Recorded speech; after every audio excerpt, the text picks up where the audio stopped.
सभामुख महोदय, भनिन्छ पुँजी बजार देशको अर्थतन्त्रको ऐना हो, तर यो ऐनामा एउटा कुरूप कमिसनखोरको अनुहार देखिएको छ अहिले।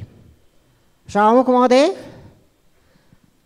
आइपिओहरूलाई निष्कासन गर्नको लागि धितोपत्र बोर्डका प्रमुखले 5 देखि 7% कमिसन माग गरेको भन्ने कुरा प्रशस्त बजारमा आइरहेको छ।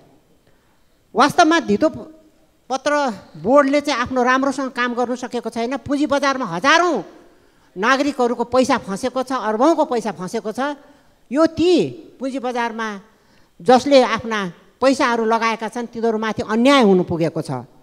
र जुन धितोपत्र बोर्डको जुन चाहिँ अध्यक्षले यसरी खुलेआमको रूपबाट यसरी कमिसन मागेका छन्, मलाई त लाग्छ प्रधानमन्त्रीज्यूको अध्यक्षतामा गठन भएको सुशासन समितिले एउटा राम्रो काम पाएको छ। तत्कालै त्यो सुशासन आयोगले कारबाही अगाडि बढाओस् र कमिसन खोर धितोपत्र बोर्डको अध्यक्षमाथि कारबाही होस्। धन्यवाद।